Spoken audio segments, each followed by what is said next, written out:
Assalamualaikum warahmatullahi wabarakatuh. Alhamdulillah, salatu wassalamu ala rasulillah wa ala alihi wa sahbihi wa mawala.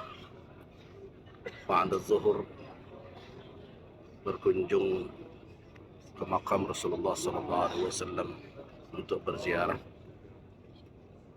berdesakan dengan sesama kaum muslimin yang tentu kita harapkan yang meliputi hati setiap insan muslim yang hari ini berdesak-desakan untuk mendekat ke makam Rasul adalah kecintaan kepada beliau, beriring dengan salawat kepada Nabi SAW.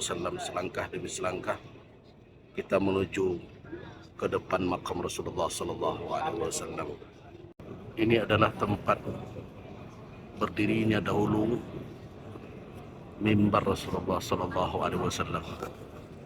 Ini adalah mimbar baru, tetapi tentang tempat berdiri mimbar ini dahulunya diletakkan mimbar untuk Rasul berkhutbah, menyampaikan tausiah dan pesan kepada kaum muslimin. Di dalam hadis Nabi, beliau katakan, baina baiti wa mimbari raudatan min riyadil, inna baina baiti wa mimbari raudatan min riyadil jannah. Sesungguhnya antara rumahku dengan mimbarku adalah salah satu dari taman surga.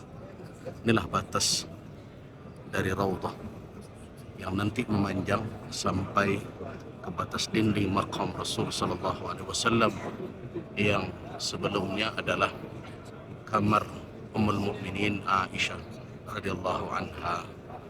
Dan di tengah-tengah raudah bagian depan antara mimbar dan makam saat ini ada mihrab yang merupakan alamat atau tanda dahulunya adalah mihrab Nabi SAW.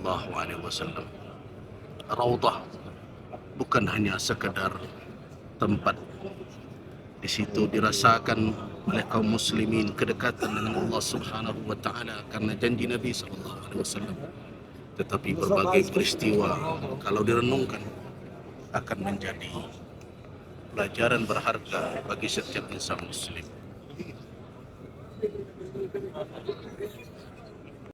Tiang yang melekat ke mihrab Nabi yang kita lihat saat ini dahulunya adalah tempat berdirinya tiang yang menangis ketika ditinggalkan oleh Rasulullah SAW setelah mimbar dibuatkan untuk beliau, karena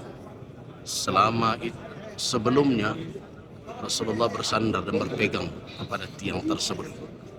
Ketika Nabi SAW telah memiliki mimbar dan berkhutbah di atas mimbar, terdengar rintihan seolah-olah seorang ibu ditinggalkan oleh anak gadisnya, dan ternyata itu adalah dari tiang batang kurma yang selama ini dipegang dan dijadikan tempat bersandar oleh Rasul.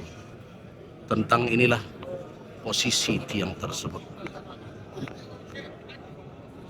Begitulah kecintaan makhluk kepada Nabi SAW.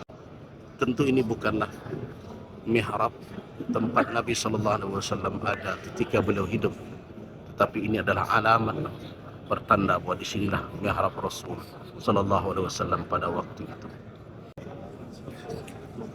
Ini adalah dinding bagian barat dari Hujrah Syarifah, dari kamar Rasulullah SAW yang kemudian menjadi tempat berkuburnya jasad beliau.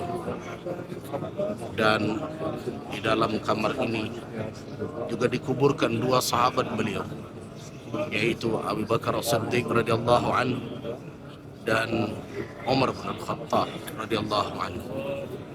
Posisi berhadapan dengan wajah Nabi SAW adalah pada ruangan atau bidang yang di tengah, bukan pada yang awal, tetapi pada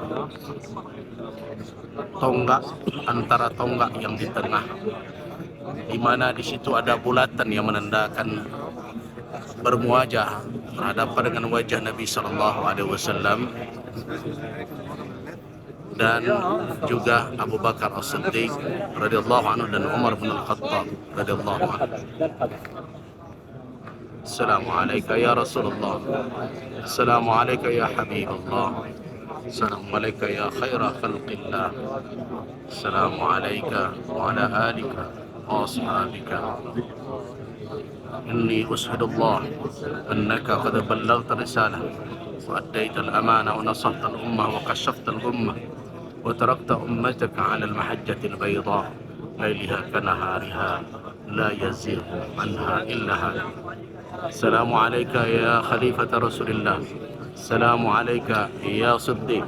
Assalamu alayka ya Abu Bakar. Assalamu alayka ya Sani Isnain fil ghar. Assalamu alayka. Assalamu alayka ya Umar bin Al-Khattab.